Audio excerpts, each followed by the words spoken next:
Welcome back to again Palkis Academy Foundation for a Better Future.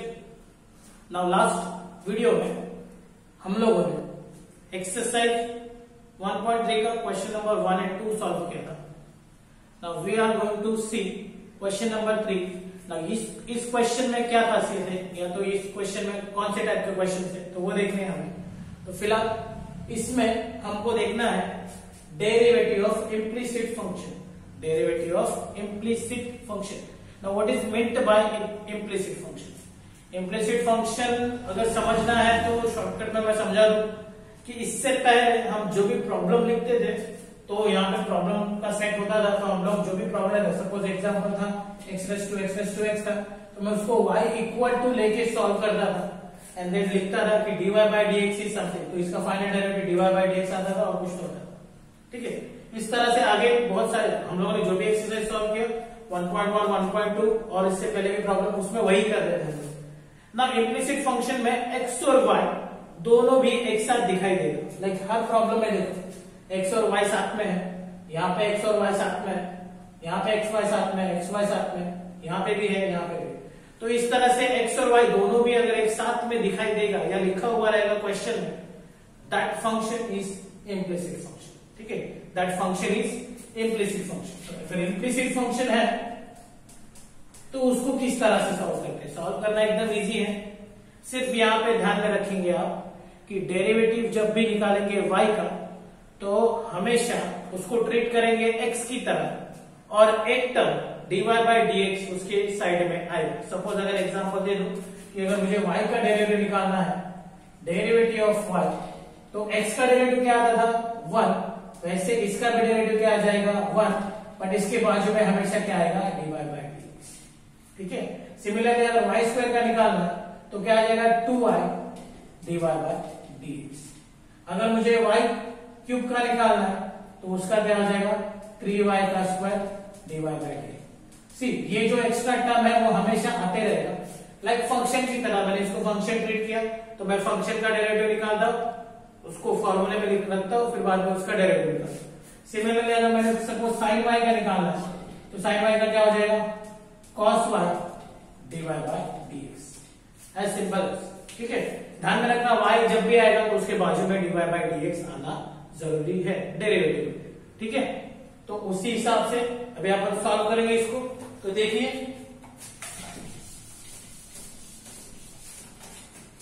पहला problem solve करना है अपने को. फर्स्ट प्रॉब्लम है मेरा root x plus root y equal to root a. Root को अपन कर लेते हैं x raise to 1/2, y raise to 1/2 और यहाँ पे आ जाएगा अपना ए race to 1/2.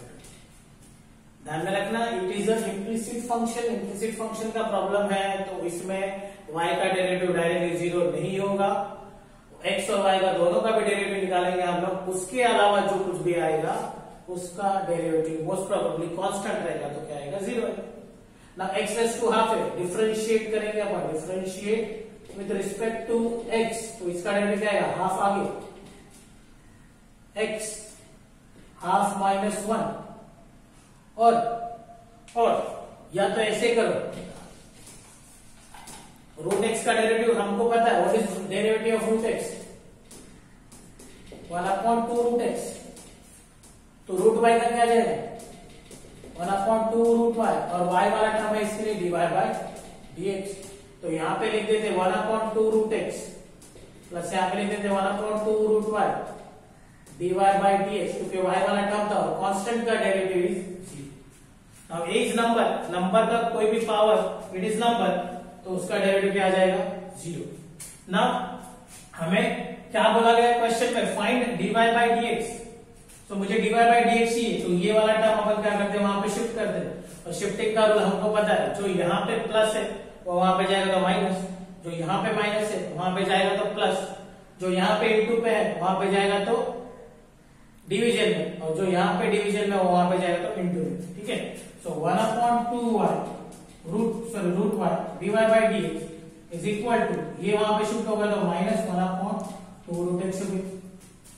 C now 2 get cancel. Same है सेम नंबर इक्वल के साइन के बाद अगर सेम नंबर आया सेम जगह पे आया तो कैंसिल हो गया. नाउ हमारा आया 1/√y dy by dx equal to minus 1/√x। ये 1/√y डिवाइड में ऊपर जाएगा तो क्या होगा, मल्टीप्लीकेशन में आएगा।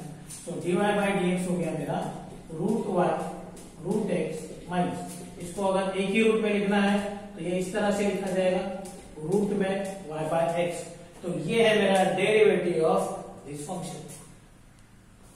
Now problem number 2, x√x plus y√y equal to √a into a। Root का मतलब होता है पावर रेस टू हाफ, यहाँ पे भी मैंने वही किया, पावर रेस टू हाफ, यहाँ पे भी power raise to half. Now by indices rule, अगर बेस सेम होगा a into a raised to m into a raised to n is equal to always a raised to m plus n। जब कभी base same होगा और powers का क्या हो जाता है, एडिशन हो जाता है इनटू, तो यहाँ पे क्या करेंगे आप पास 1 प्लस हाफ करेंगे। 1 plus half is nothing but 1 plus half is nothing but 2 plus 1/2 that is 3/2। तो यहाँ पे x रेज़ टू 3/2 आ गया, y रेज़ टू 3/2 आ गया और यहाँ पे आ गया a रेज़ टू 3/2। ठीक है, again it is a example of implicit function, क्योंकि x और y दोनों साथ में, तो इसका डेरिवेटिव निकालने के लिए अपन क्या करेंगे, differentiate with respect to x 3/2 आ गया, x 3/2 माइनस 1 प्लस इसके लिए 3/2 आ गया, y 3/2 minus 1 into derivative of y dy/dx equal, ये कांस्टेंट है, नंबर है, नंबर का डेरिवेटिव इज ऑलवेज 0। तो यहाँ पे आ गया अपना 3/2, ये x 3/2 माइनस 1, 1.5 में से 1 जाएगा तो ऑटोमेटिकली कितना बचेगा, 1/2, हाफ बचेगा, आधा बचेगा 1/2 प्लस यहाँ पे भी 3/2, ये y 1/2 dy/dx। अगेन ध्यान रखिए, हमें निकालना क्या है, हमें फाइंड करना है dy/dx। तो ये dy/dx यहाँ पे, तो इसको एज इट इज रखते हैं, 3/2 y 1/2 dy/dx। ये वाला पार्ट वहां पे जाएगा तो क्या होगा, माइनस। सेम टर्म है, देखो same term 3/2 get cancel, same term है तो 3/2 गेट कैंसिल, dy/dx क्या आएगा, minus x raise to half upon y raise to half. इसी को हम लोग लिख सकते हैं माइनस √x अपॉन √y, और अगर एक ही रूट में लिखना है तो √x अपॉन, तो माइनस √x अपॉन y, ये है तुम्हारा final derivative. Our fourth problem is x² y² minus tan inverse root of x² plus y² equal to cot inverse root में x² plus y²। See, cot inverse root of x² plus y² और ये minus tan inverse root of x² plus y² है, ये दोनों भी क्या है, angle है इस ट्रिग्नोमेट्रिक रेशियो के या इनवर्स रेशियो के। ये माइनस अगर यहाँ पे शिफ्ट होगा तो क्या होगा, प्लस हो जाएगा, that is tan inverse root में x² plus y² plus cot inverse root में x² plus y। सी, यहां तक पहुंच गए हम लोग। अब इसके बाद का जो भी चीज कर रहे हैं हम लोग, वो हम लोग को थोड़ा सा ट्रिग्नोमेट्रिक फंक्शन मैथ 1 का चैप्टर है उसमें से लेना पड़ेगा। उसमें हम लोगों ने एक प्रॉपर्टी देखी है, या हम लोग देखेंगे मे भी जब हम लोग ट्रिग्नोमेट्रिक फंक्शन करेंगे। तो tan inverse x² plus y² root plus cot inverse root में x² plus y²। अगर मैंने इसको थीटा कंसीडर कर लिया, थीटा मीन्स एंगल, तो ये एंगल ही है, तो ये इस तरह से होगा tan inverse theta plus cot inverse theta which is always equal to π/2। ये फॉर्मूला है ट्रिग्नोमेट्रिक फंक्शन के इनवर्स रेशियो का फॉर्मूला है, tan inverse theta plus cot inverse theta equal to π/2। तो मेरे ख्याल से इसका भी आंसर मुझे मिलेगा π/2, इसका भी मुझे आंसर क्या मिलेगा, π/2। सो π/2 मिलते ही ये पूरा पार्ट दिस विल बी क्या बनेगा, π/2। दिखने में कॉम्प्लिकेटेड सम था बट अभी हो गया एकदम easy. x² y² equal to क्या बन गया, π/2। अब इसको मैं क्या करूंगा, डिफरेंशिएट करूंगा। तो यहाँ पे तो u इंटू v लगेगा, q u इंटू v लगेगा, क्योंकि यहाँ पे मुझे x का भी डेरिवेटिव निकालना है, y का भी डेरिवेटिव निकालना है, दोनों का डेरिवेटिव निकालना है। मतलब यहाँ पे क्या हो जाएगा, दो फंक्शन है जिसका डेरिवेटिव निकलेगा और ये लोग इंटू में है, तो यहाँ पे हो जाएगा u इंटू v। तो इसका हो गया x² derivative of y² plus y² derivative of x² equal to derivative of y/2। ठीक है, x² आ गया, डेरिवेटिव वाई स्क्वायर का डेरिवेटिव क्या आएगा, जैसे एक्स स्क्वायर का डेरिवेटिव आता है 2x, वैसे इसका भी क्या आएगा 2y, और y वाला साथ में है इसके लिए हमेशा dy/dx। ये हमेशा ध्यान में रखना कि y के टर्म को मुझे क्या करना है, dy/dx लगाना ही है। और y square derivative x square क्या आ जाएगा 2x, इसका डेरिवेटिव निकालना था और इसका डेरिवेटिव निकालना था। इसका डेरिवेटिव आया 2y dy/dx, इसका डेरिवेटिव आया 2x। ये तो भाई साहब कांस्टेंट है, कांस्टेंट का डेरिवेटिव क्या होता है, ठीक है, कांस्टेंट का डेरिवेटिव क्या होता है 0। Now x square into 2y dy/dx, y square into 2x plus y square into 2x equal to 0। अब मुझे क्या चाहिए, तो मुझे dy/dx चाहिए। तो ये वाला पार्ट प्लस वाला उधर जाके क्या होगा, माइनस होगा, it will be 2x into y square. तो अभी किसमें, माइनस में। देखो ये प्लस वाला पार्ट वहां पे जाएगा तो माइनस होगा, ये यहाँ पे शिफ्ट हो गया तो माइनस होगा। नाउ dy/dx क्या आ जाएगा, dy/dx is minus 2x y square. ये मल्टीप्लीकेशन में इधर आएगा तो डिवीजन में चला जाएगा, x square into, now see 2 get cancel, एक y से एक y गया, एक बचा यहाँ पे x कैंसिल, एक x बचा, तो अपने पास क्या बचा dy/dx माइनस यहाँ पे एक y बचा है, यहाँ पे एक x बचा है, तो ये मेरा फाइनल आंसर है। ठीक है, सो अभी क्वेश्चन नंबर कौन सा है, क्वेश्चन नंबर अपना क्वेश्चन नंबर 6 है। x e raised to y plus y e raised to x equal to 1। ठीक है, सी यहाँ पे दो टर्म है, यहाँ पे दो टर्म है, दोनों भी इंटू में है, तो क्या करेंगे अपन u इंटू v का रूल लगाएंगे। ठीक है, u इंटू v का फॉर्मूला लगाएंगे, तो यहाँ पे आएगा x derivative of e raised to y plus e raised to y derivative of x। सी ये इसका हो गया, इसका डेरिवेटिव हो गया। अब इसके लिए करते हैं y derivative of e raised to x plus e raised to x derivative of y equal to derivative 1, derivative of 1। अब मेरे बच्चे लोग तो उतने होशियार हो ही गए कि डेरिवेटिव ऑफ 1 बता सकते हैं। डेरिवेटिव 1 क्या आएगा, तो डेरिवेटिव ऑफ 1 एक कांस्टेंट है, तो डेरिवेटिव क्या आएगा 0। जोर से बोलो 0। तो dy/dx of e raised to y, e raised to y का derivative, see e raised to x का डेरिवेटिव क्या था आपको पता है, e raised to x का derivative is e raised to x, but ये e raised to y है, और जब कभी y आता है तो उसके बाद में क्या आता है dy/dx, तो इसका डेरिवेटिव हो जाएगा e raised to y dy/dx plus e raised to y derivative of x 1, okay y, then derivative of e raised to x is again e raised to x plus e raised to x derivative of y क्या आएगा, y का 1 आएगा, लेकिन उसके बाद में क्या आता है dy/dx इज इक्वल टू 0। अब देख लो, चलो क्या करना है अपने को कि dy/dx हमको फाइनल आंसर तो dy/dx चाहिए, तो एक काम करेंगे अपन dy/dx का एक ग्रुप बना देंगे, या तो dy/dx वन साइड कर देंगे। तो देखो यहाँ पे dy/dx है जो कि वन साइडेड आ सकता है, यहाँ पे भी dy/dx है, यहाँ पे भी, तो उनको एक साथ कर लेते हैं अपन। तो ये इस तरह से कुछ होगा, और जो कुछ भी विदाउट dy/dx है वो क्या होना चाहिए, वो साइड शिफ्ट होना चाहिए। तो वो साइड शिफ्ट होना चाहिए मतलब ये इस 0 के पास आना चाहिए। जब कभी आएगा तो साइन चेंज करेगा अपना, तो साइन चेंज करेगा तो देखो क्या होगा, ये minus e raised to y बनेगा, और ये minus e raised to x into y।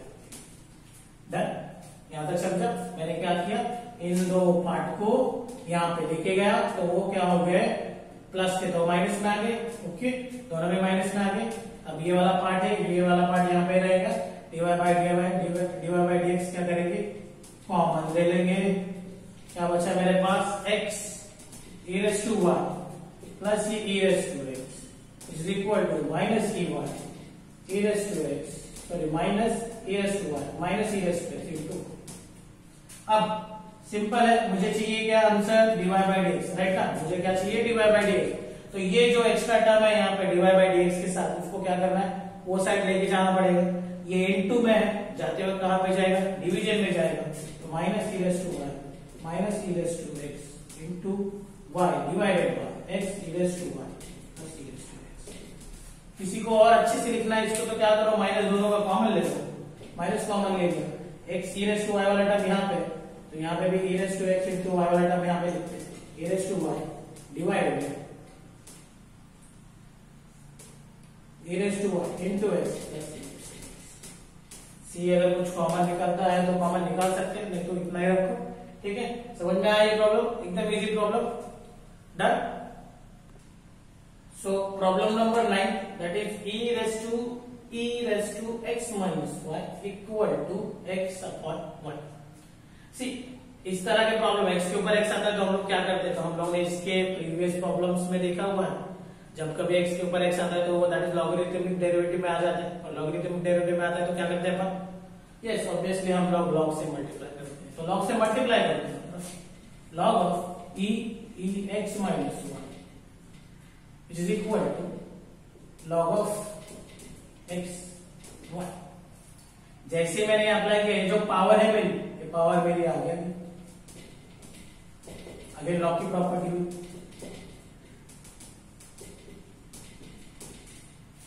C log of e की वैल्यू क्या होती है, ऑब्वियसली 1 होती है, बराबर ना, आपको पता है लॉग ऑफ e की वैल्यू क्या होती है, 1 होती है। तो ये हो गया e x minus 1 और ये हो गया मेरा into 1 which is equal to log of x upon 1। now what is log of x upon 1? log of a upon b की प्रॉपर्टी लगी। log of a upon b क्या होता है, log of a minus log of b। तो मेरे पास फिलहाल है e raised to x minus y equal to log of x minus log of 1। Simplified version में आ गया, सिंप्लीफाइड हो गया। अब क्या करेंगे, differentiate with respect to x, differentiate with respect to x। तो ये e f of x है, e f of x मतलब जो है वही लिखो, और फिर derivative of that function x minus y का डेरिवेटिव, log ऑफ x का डेरिवेटिव क्या आ जाएगा, 1 by x, log y का क्या आ जाएगा, 1 by y, और y है साथ में इसके लिए dy by dx। dy by dx को मत भूलना जब कभी y है उसके साथ। तो यहाँ पे आ जाएगा e x minus 1, derivative of x again x का डेरिवेटिव 1, y का डेरिवेटिव 1, और y किसके साथ है, y के साथ क्या रहता है, dy by dx। तो dy by dx आ गया उसका डेरिवेटिव 1 by x, ये minus 1 by dy by dx। अब क्या करेंगे, अब करेंगे हम लोग e raised to x minus y से दोनों को मल्टीप्लाई। तो e raised to x minus y आ गया, 1 को मल्टीप्लाई करने के बाद यहाँ पे इसको मल्टीप्लाई करने में है e raised to x minus y dy by dx which is equal to 1 by x minus 1 by y dy by dx। इसके आगे का पार्ट क्या करना है, हमको पता है, हमको क्या करना है, dy by dx को वन साइड कर लेना है। तो ये माइनस वाला अगर यहाँ पे आएगा तो क्या बनेगा, प्लस, और ये प्लस वाला वहां पे जाएगा तो क्या बनेगा, माइनस। ठीक है, तो करते हो, यहाँ पे देखते हैं।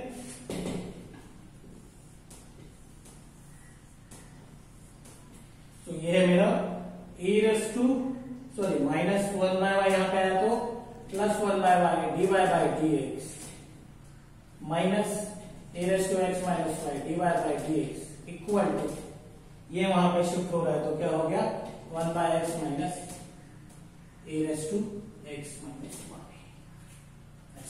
यहाँ पे dy by dx हम लोगों का कॉमन, क्या बचेगा मेरे पास, 1 by y e raised to x minus y equal to 1 by x e raised to x minus y। ये मल्टीप्लीकेशन में वहां पे जाएगा तो क्या आ जाएगा, डिवाइड में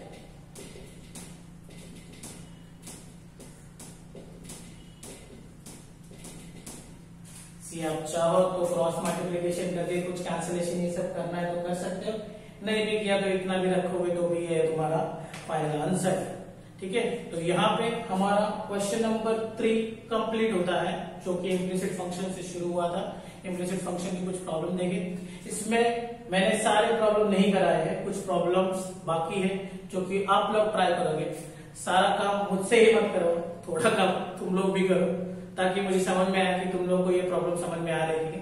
अगर नहीं आए तो फिर से हम लोग इसके ऊपर प्रॉब्लम जरूर देखेंगे, सेशन फिर से बनाएंगे, फिर से वीडियो बनाएंगे। फिलहाल के लिए इतना ही। अपना कीमती समय निकालने के लिए धन्यवाद। Thank you so much.